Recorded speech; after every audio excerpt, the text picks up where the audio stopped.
Welcome to this week of Fly Rod Chronicles. We're rolling through the hills of West Virginia and we are doing a DIY trip. Do it yourself. We're heading up to the Elk River. The sulfur hatch has been incredible. Looking at all the blogs and the social media and Facebook, it looks like a thunderstorm of sulfurs. My cousin, Paul Mckinney, good old West Virginia coal miner, he's coming up to join us and should be pretty special, so stick around. Traveling the world, fishing, enjoying the great outdoors. Those are things that would have seemed impossible to me when I was a kid growing up in the mountains of West Virginia. I'm a lucky man and I never want to forget it, and I'm hoping that sharing my experiences with folks will inspire them to do the same. I'm Curtis Fleming, and these are my Fly Rod Chronicles.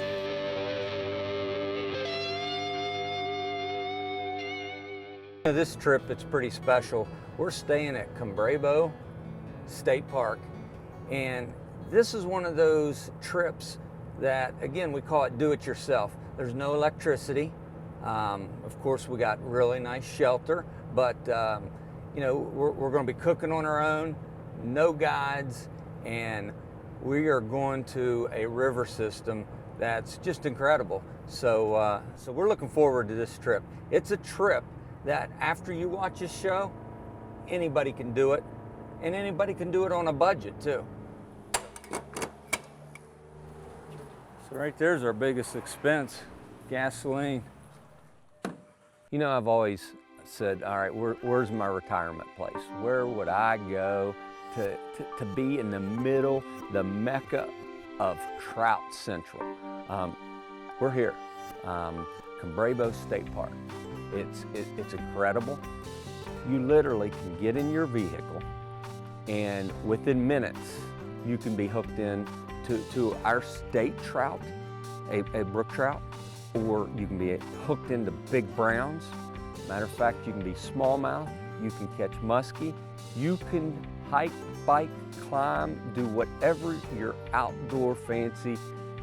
It is right here. You know, I always try to give people a geographical standpoint of where we're at. And if you look at our state map right here, we are about right in here. Let me come over a little bit here. Yeah, we're about right in here, right in the heart, right in the center of some good mountain streams, beautiful scenery. Did I say trout? Once I got settled into the cabin, it was time to start getting prepared to fish the spinnerfall that evening on the mighty Elk River. And we're pumped about getting back up on this river. Again, you know, a little bit about the insects. It is a bug nerd's dream. I mean, we're talking the little midges, 30s, 32s, but an hour before dark, and that's what we're going to concentrate on, is that 1 hour before dark. It turns into bug zoo, bug soup, trout soup. I mean, it is crazy. Little bugs, and then even size 8 coffin flies. But we're going to be concentrating on the sulfurs. You know, when we put our schedules together every year, you got to time the fishing around the bugs. Immediately we knew we're coming to the Elk River. We knew we wanted to be down here somewhere around the first part of June. You know, this could be a really good night. I thought we were going to get rained out. I know it's going to be a good hatch because there's bugs in my eyes, my ears, my nose. I'm not complaining because that's a fish's diet, just not mine. That's a spinner, and they're looking like March Browns. Just looking at those with my very poor eyesight, those are 10s. Those are big. So they must be March Browns. And right below us, we got fish. And what's that right here, Chad? Right here in front of us. That's a sulfur. So that's what the Elk River is known for. There goes our green drake. This is like grade school. It's like, here's your chalk, here's your paste, here's your crayons. Curtis, please don't eat them, sniff them. And what is it? a water snake. I don't like snakes. Wow. So we've even got a snake hatch going on down here. Another fish rose, which means we need to be down there, doesn't it? This guy. Stick around. When we come back, I go after some hungry Elk River trout. Hey, there's a lot more going on in Fly Rod Chronicles behind the scene. If you want to check it out, join us on Facebook or Twitter. You know, this is one of those days where a lot of fishermen, they would go home. We had just a very hard rain just hit. We were worried that it was going to shut down the spinner fall tonight, and it looks like it's having the opposite effect. We're excited about this. Again, you know, this is Elk River. It's very popular, but we walked a good ways. We got down below, and we packed back in here after the rain, and we're going to throw this mustard green and see what happens. You know, we make TV, and you want to see that beautiful cast. You want to see the loop. In this show, you're not going to see a lot of casting, a lot of loop. A lot of the fish are laying right at the edge of your feet, right in front of you. There he is, right there, right there. Very nice, very nice. Very sudden. Oh gosh, I love those jumps. Love those jumps. That's TV right there. That's TV. That's good TV. I love it, love it, love it. There we go. Very nice. And there he is. Good healthy rainbow. Fins are looking good. And I've got a feeling there is no reviving. He is off. So now we know where they're at. It's time to go to work.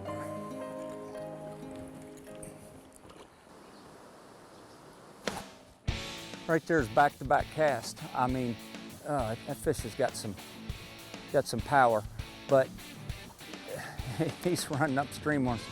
We are in the zone. The last thing you want to happen right now is for the line to break, because we've got them figured out. I want you to know something here. Split egg mustard green.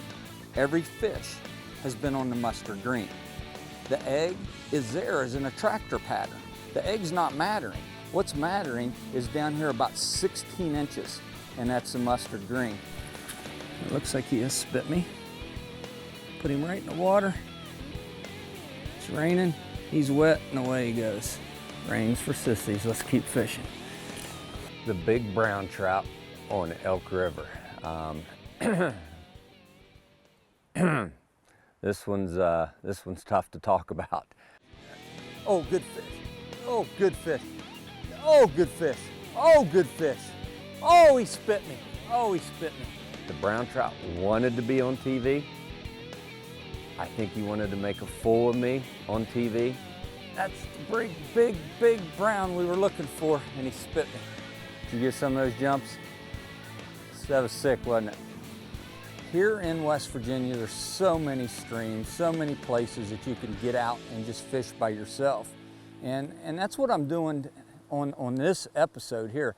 I wanted to get out, I wanted to fish the hatch. Of course, we're looking for a spinner fall tonight, and looks like the rain maybe wiped that out. That's why we're going down under.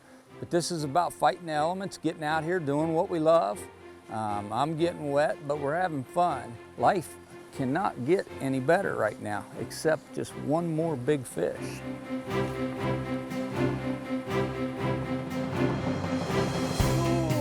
Oh, hey, this is crazy right here. And I think lightning just hit.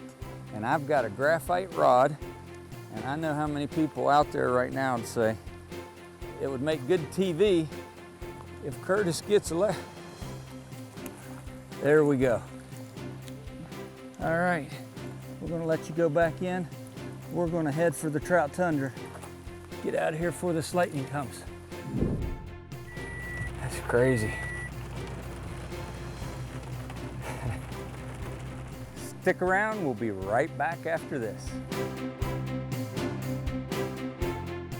Chronicles. The theme of this week's show is do it yourself. No fancy guides, no fancy lodges, not even any makeup. This is a show about coming to West Virginia, coming to our state parks, and just for a few dollars, you can come out here and do it yourself, catch good fish, good friends, and have a great time. This is a good hub to stay. It's a good starting point.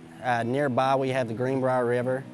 We also have the Elk River, and pretty much these are close by and within traveling distance, you know, during the day from staying here.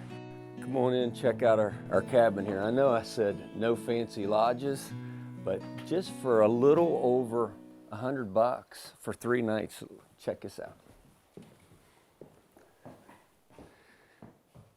Everybody always comes in and looks at a fireplace. They want to warm up, nice fireplace. But the rock, the West Virginia rock. You know, we brought in some canned goods. You got to bring your own water in, and this is how we do the dishes. You know, it's a little bit old school, but I guarantee you, when I go home and my wife says, do the dishes, I'm going to enjoy putting them in the dishwasher. During the sulfur hatch, it's smart to hang around the cabin, rest up, and get prepared to fish that magical hour before dark. And in June, that means you won't get off the water until about 9:30 p.m. The mustard green that Chad tied up, that might be the ticket.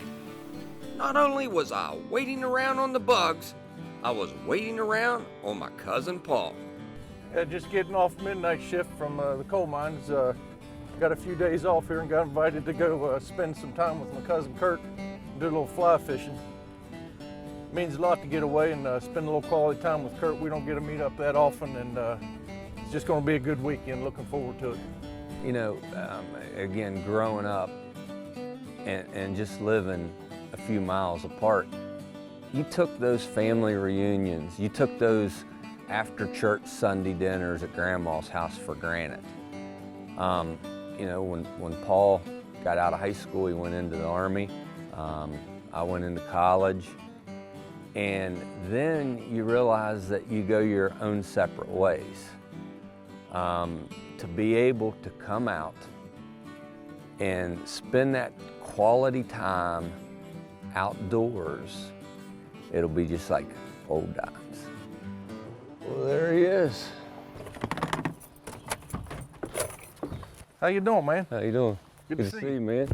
You ready to go fishing? Hey, I'm just hoping you ain't got them all sore lipped. I'm ready. I'm all about it. Been in the coal mines now for a week straight, ready to have a little R&R. There you go.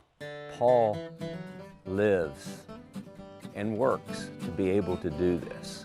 You know, raising a family, being a coal miner, it takes up a lot of time. And this is Paul's therapy. I'm gonna tell you something, if you have an evening like we had yesterday evening, you're gonna need some Bengay for that shoulder. I'm all about that. I'll let you rub it on me tonight when we get done. I'm not going that far. And isn't it amazing as a kid, you don't even think about the stress, the work, the family. It's kind of all about the fish. And when you make this circle, it's kind of like Paul's a kid again. So what do you think of the new Trout Tundra? I think it's a very nice truck. About 35 years ago, we used to go fishing. Be like all 16 of us cousins, all smashed back in the back of a station wagon. Station wagon. Yeah. Hey, what would happen if we got out of control and like threw a little sucker punch in the back seat? What would the old men do? Sonny come unglued. Huh? The bus would stop. We'd pull alongside the road and have a little conference, wouldn't we? Yeah, we'd have a conference, all right. There'd only be one person talking. It didn't matter if it was his kid, the kid up the street, or the cousin, was it? One thing about that mining belt, wasn't prejudiced.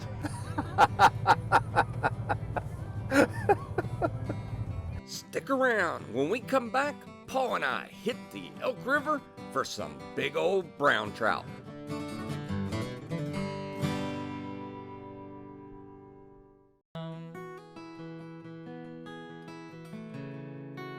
Welcome back to Fly Rod Chronicles. I'm with my cousin Paul, and we are fishing one of our favorite rivers in West Virginia, Elk River. You know, the weather changed our game just a little bit. We got rain. The water came up. When the water comes up, it brings debris and it makes the water flow faster. The fish, they will eat, but they're looking for shelter. Shelter is very important for these fish. So they come out of their feeding zones, out of the middle, and they come closer to the bank. And literally the fish were right in front of us. Ooh, did you see that one, Kurt? Where at? Right below the bottom log to the left. Nice one. Man, I wish I'd have went with a shorter leader. I'll set whenever you tell me to. Set. Oh, there he is. Oh, we got a big brown. We got us a big, oh my gosh.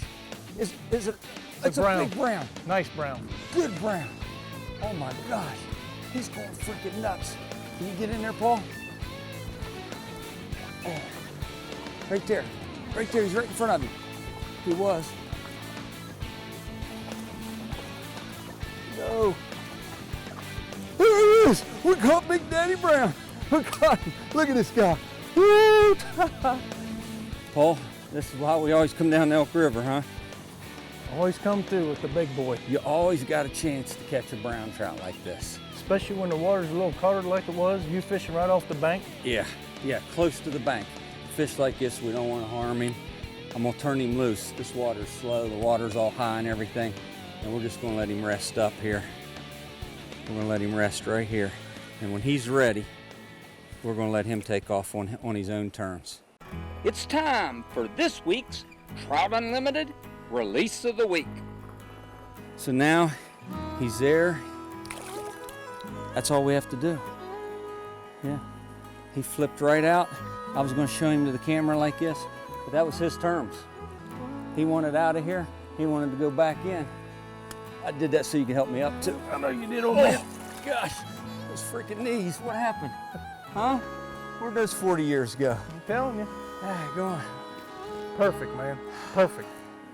We're all hunched over, and all at once something hit us that was never a factor when we were kids. And that was, we were beat up. We were tired. It's like our knees was hurting, our back. He brought up, he's like, man, we're getting close to like a half a century. We're getting old. And that's the truth. A fish like that on the Elk River in our home state of West Virginia, I'm satisfied. Especially with the conditions we're in today. That's the thing, yeah. And are you all right with me not wanting to fish and you start fishing? I'll probably say yes on that deal. So in other words, get out of the water? Get out of the way.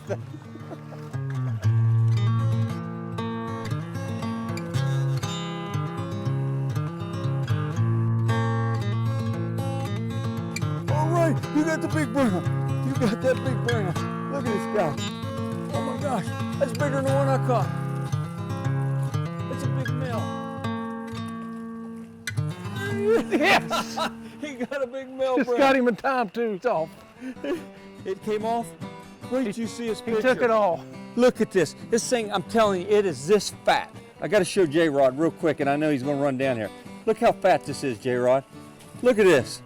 That is a freaking beast. You know, when we planned this show from a production end, it was about the bugs. But it turned into a trip. It was about Paul. It was about being down here with family, being down here with my cousin.